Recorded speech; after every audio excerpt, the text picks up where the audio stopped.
नवरात्र उत्सवाला सुरुवात झालेली आहे। आज आपल्यासोबत संयोगिता राजे आहेत, त्यांच्याकडून जाणून घेऊया नवरात्र उत्सवाचा कार्यक्रम कसा सुरू आहे। मॅडम, काय वाटतंय नवरात्र उत्सव सुरू आहे?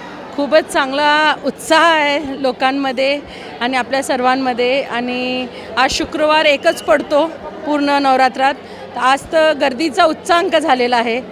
आणि म्हणजे जेव्हा आपण हे चेहरे बघत असतो भक्तांचे, ते प्रत्येक जणांच्या चेहऱ्यात वेगळा भाव असतो आणि एक आशा आणि एक शक्ती घ्यायला इथं येत असतात। जी शक्ती त्यांच्या स्वतःच्या आत आहे तिला एम्पावर आणि वाढवण्यासाठी इथं येत असतात। आपल्या भवानी देवीची प्रत्येक दिवशी वेगवेगळ्या रूपामध्ये अतिशय सुंदर अशी पूजा बांधली जाते, आजही बांधण्यात आलेली आहे। भवानी देवी असेल, तिची पूजा असेल, त्याबद्दल काय सांगाल? ही पूर्वीपासून जशी पहिली माळ, दुसरी माळ ही पूजा ठरलेल्या असतात, त्या पद्धतीने आमचे सगळे गुरुजी जे आहेत, पुरोहित आहेत, ते बांधत असतात। त्याच्यात फक्त आता फुलं थोडीशी जोडायची आणि एक विचार जोडायचा, एवढंच कार्य आम्ही करत असतो। आणि आजची जशी आपण पूजा बघितलं, वनविहारातली पूजा आहे, पण जसं 64 पत्रे असतात, तर 64 झाडं असणार, त्याच्याच पत्रे असणार। आम्ही मग जंगलात ही रोपच आणली आणि ती आपण येणाऱ्या भक्तांना दिली, म्हणजे जी आता आपल्या इथे येतात, दसरा समितीची आहेत, ह्या सगळ्यांना आपण दिली आणि त्यांनी व्यवस्थित वाढवली। तर आपले इंडिजिनियस सह्याद्रीमधली झाडं ही प्रतिवर्षी एक चांगला विचार पर्यावरणाच्या प्रती जातो। असं एक छोटं वेगळ्या ह्याच्यात आम्ही करत असतो। नक्कीच आपल्या मार्गदर्शनाखाली भवानी देवीची सेवा केली जाते, पूजा मांडली जाते।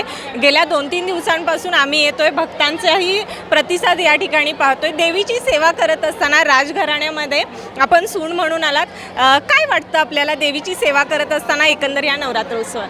सगळ्यात पहिले आपल्या प्रश्नाच्या सुरुवातीला जे होतं की मी मार्गदर्शन करते नाही, छत्रपती घराण्यानी एक पुस्तक लिहिलेलं आहे जे आमच्या कुळाचारावर आहे, तेच एक मार्गदर्शन आहे।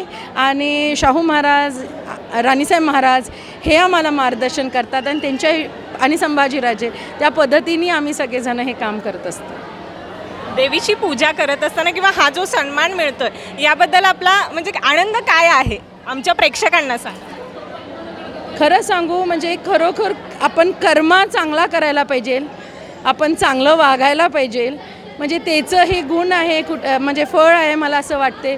अंबाबाईच्या पायावर डोकं ठेवून नतमस्तक होणं हा जो सौभाग्य आहे, इथं देवीचे सानिध्यात राहणे, दिवसभर सेवा करणे, त्यांच्यामुळं एवढी लोकं येतात, त्यांच्याशी बोलणे, एक हितगुज साजणे। मी इथं पण येऊन थोडा वेळ बसलो की लोकं येतात, महाराष्ट्रभरातून किती वेगळ्या जिल्ह्यातून लोकं येतात, भेटणं होते। मला खूप आनंद होतो ह्या गोष्टी, म्हणजे म्हणतात ना ग्रॅटिट्यूड, हा खरोखर हे 9 दिवस देऊन जाते।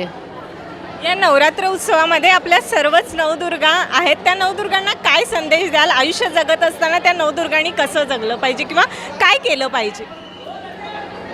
संदेश एकच असणार, जो मी नेहमीच म्हणतो की आपल्यातच ती देवी आहे, तिचा मान करूया। मला वाटते आपण जगाचा मान करतोच, आपल्या संस्कारातच असते ते, पण कुठंतरी आपण स्वतःला विसरून जातो, तर ते नाही विसरायला पाहिजे। स्वतःचा मान करायला पाहिजे, स्वतः ती शक्ती आहे हे विश्वास ठेवायला पाहिजे आणि त्या शक्तीचा सदुपयोग करून समाजासाठी काहीतरी चांगलं करत राहायला पाहिजे। म्हणजे आपल्या पटणांना इथं आम्ही प्लॅस्टिक वापरू नका हे सुद्धा आम्ही इथं सांगत असतो सातत्याने। इथं जेव्हा पोलीस असतात, पण मला असं वाटलं की आपण इथं सेवेसाठी आपण NSSच्या मुलांना बोलूया, म्हणजे NSSचे मुलं इथं संस्कार शिकतात, पेशन्स शिकतात। आता आपलं झाल्यानंतर आमची एक मीटिंग असते ह्या सगळ्या मुलांची, आणि जो नवीन बॅच असतो त्यांना माझा एक प्रश्न असतो, तुम्ही काय शिकला आज?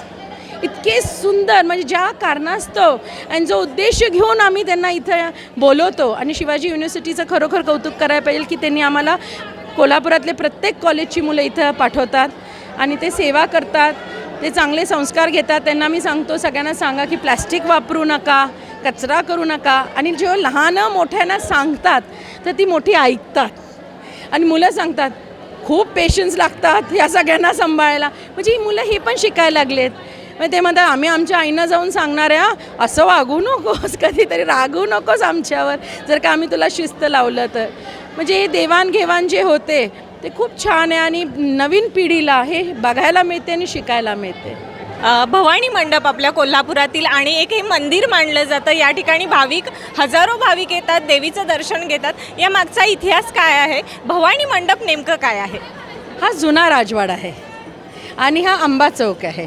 आणि इथं जिथं आपण मंदिर म्हणताय, हे मंदिर नाही आहे, तर हे छत्रपतींचं देवघर आहे.